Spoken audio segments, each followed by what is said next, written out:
Ukraine Russia की war के बारे में हम सब अवेयर हैं, लेकिन मैं एक ऐसी कंट्री के बारे में बात कर रहा हूँ जिसके बारे में हम सब जानते भी नहीं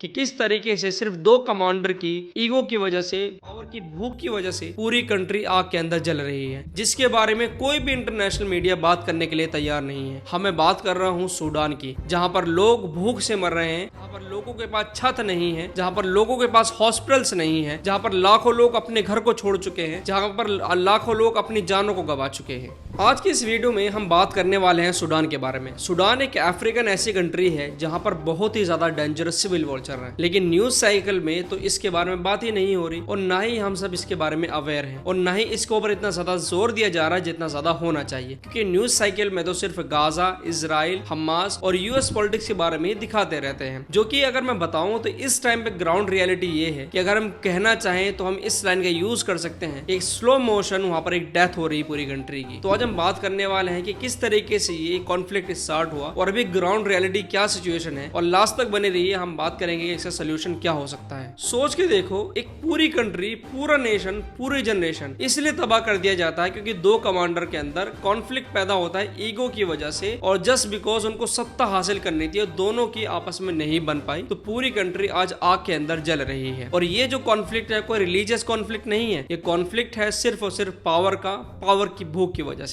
सूडान के केस को जानने से पहले हमको पहले उसकी थोड़ी सी हिस्ट्री जान लेनी जरूरी है, उसके बगैर हम सूडान का केस नहीं समझ सकते। सूडान की जो पॉलिटिक्स है हमेशा से ही बहुत ही ज्यादा अनस्टेबल रही है। कभी तो तख्ता पलट हो जाता है, कभी वहां पर डिक्टेटरशिप हो जाती है, कभी आर्मी कंट्रोल हो जाता है। ये सारे के सारे पार्ट ऑफ हिस्ट्री है। 2019 में 30 साल के बाद पावर में बैठा एक डिक्टेटर उमर अल बशीर को मैसिव प्रोटेस्ट के थ्रू हटा दिया जाता है। उसके बाद पूरी कंट्री के लोगों के अंदर एक होप पैदा होती है, एक उम्मीद पैदा होती है कि अब हमारी कंट्री के अंदर डेमोक्रेसी आएगी और सिविलियन गवर्नमेंट बनेगी। उमर अल बशीर की सरकार गिरने के बाद एक डील होती है जिसके अंदर मिलिट्री और सिविलियंस दोनों मिलकर के एक टेम्पररी सरकार चलाएंगे और इलेक्शन की तरफ मूव करेंगे।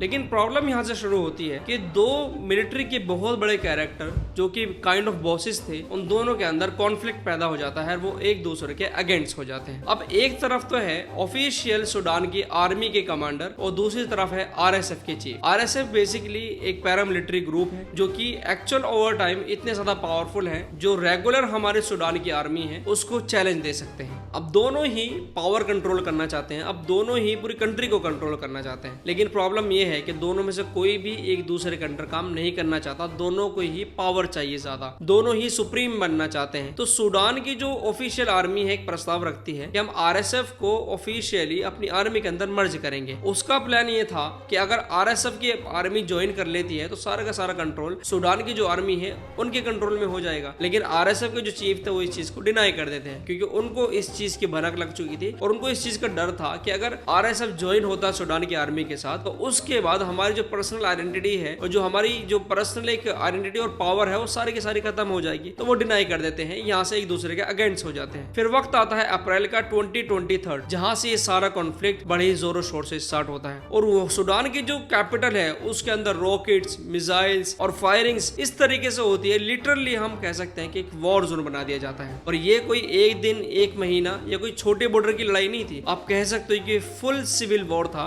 जो सिटी टू सिटी स्प्रेड होता जा रहा है। अब सूडान के लोगों के लिए एक लिविंग हेल बन चुकी है, एक लिविंग हेल बन चुकी है, क्योंकि यहाँ पर लाखों से ज्यादा लोग अपने घरों को छोड़ चुके हैं, लाखों से ज्यादा लोग अपनी जानों को गंवा चुके हैं। यहाँ पर खाने की जो चेन थी, फूड चेन कोलैप्स हो चुकी है, मेडिसिन नहीं है, हॉस्पिटल्स नहीं है, बच्चे भूख से तड़प तड़प कर दम तोड़ रहे हैं, लेडीज के साथ रेप किया जा रहा है, लूटिंग हो रही है, मास किलिंग हो रही है। ये सारी की सारी चीजें देख करके सूडान के जो लोग हैं उनको ये रियलाइज हो रहा है कि they are living in hell. अब सवाल ये है कि कोई इसके बारे में बात करना क्यों नहीं चाहता, कोई मेजर न्यूज इसको कवर क्यों नहीं करती, क्यों इसको एक हेडलाइन नहीं बनाया जा रहा है। देखो मेरे हिसाब से दो रीजन हो सकते हैं। नंबर 1 पे तो है मीडिया का लिमिटेड अटेंशन, क्योंकि मीडिया एक टाइम पर बहुत ही लिमिटेड अटेंशन दे सकता है कुछ इश्यूज के ऊपर। अभी रिसेंटली कौन कौन से इश्यूज चल रहे हैं जो प्राइम में दिखाए जा रहे हैं? यूएस के इलेक्शन दिखाया जा रहा है, दूसरी चीज है गाजा और इजराइल का जो कॉन्फ्लिक्ट है उसको दिखाया जा रहा है, तीसरी चीज है चाइना वर्सेस वेस्ट टेंशन को दिखाया जा रहा है। तो ये चीजें अभी प्राइम में चल रही रही है, तो इस वजह से उनको टाइम नहीं मिल रहा, या उनको जो रिसोर्सेस है वो लिमिटेड है, इसी वजह से लोग रिएक्ट भी नहीं कर रहे। और दूसरा रीजन हो सकता है क्योंकि सूडान का जो एक कनेक्शन है, जो इन्फ्लुएंस है, वो ग्लोबल लेवल पे बहुत ज्यादा कम है। राइट, आपने देखा होगा जब रशिया और यूक्रेन का वॉर हुआ तो यूक्रेन को कितना ज्यादा हाईलाइट किया गया, हर सोशल मीडिया पर उनको देखा, हर न्यूज एंकर्स पे उनको देखा, हर न्यूज चैनल्स पे उनको देखा। रीजन है क्योंकि उनके पीछे कौन खड़ा है, यूरोप खड़ा है और नाटो खड़ा है। आपने देखा इसराइल के पीछे कौन खड़ा है, यूएस खड़ा है। गाजा के पीछे कौन खड़ा है, उनके साथ पूरा मुस्लिम वर्ल्ड खड़ा है, सिंपैथी खड़ी है उनके साथ उनकी। लेकिन सूडान के साथ कौन है, सूडान के साथ कोई भी ऐसा स्ट्रॉन्ग ब्लॉक नहीं है जो उनकी आवाज को रेज कर सके।